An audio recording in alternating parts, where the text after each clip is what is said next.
The first time I met him, I was late for my flight. The departure board was a blur, my coffee was cold, and my phone was buzzing nonstop.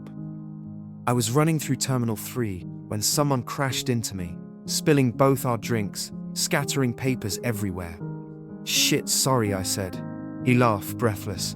"At least you didn't spill on my passport this time." "This time," I frowned. He held up a boarding pass and grinned. "You bumped into me yesterday too. Security line. Same bag, same chaos. That's how I met Julian, a stranger with messy hair, a sketchbook full of doodles, and a boarding pass to the same city. We ended up sitting next to each other on the plane. He sketched clouds on his napkin. I watched movies with subtitles I didn't read. Halfway through the flight, he leaned over and said, 'You look like someone who keeps too many things to themselves.' 'And you look like someone who says too much,' I replied. He smiled. Maybe that's why we met twice. We talked the entire flight. About books, cities we hated, songs that reminded us of no one in particular. It felt strange, being that open with a stranger 30,000 feet in the air. But maybe that's why it worked. When we landed, we said goodbye without exchanging numbers. He said, 'If we're meant to, we'll bump into each other again.' I laughed. That's not how real life works. He winked. Maybe it is. 2 years passed. Different jobs, different countries, same restlessness.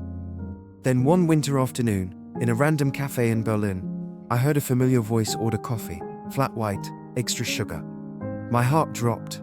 He turned, older, sharper, still him. "Took you long enough," Julian said with that same smile. We sat down, half shocked, half certain the universe was messing with us.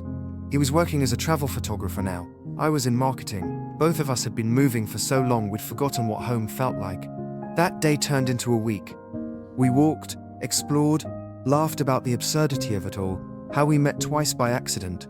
On our last night, he took a photo of me under the streetlight. "Why this one?" I asked. He said, "Because it's the first time you stopped running. We promised to keep in touch this time." We did, for a while, until life got in the way again. Then, 3 more years later, I saw his name on an art exhibit poster in Paris. Julian Hart, The Distance Between Us. I went. Of course I did. The room was filled with photographs, airports, train stations, coffee cups, shadows, strangers.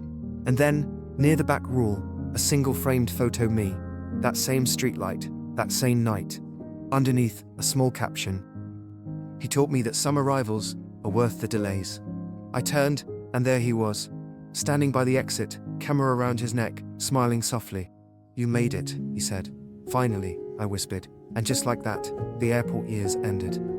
Not with a flight, but with a homecoming.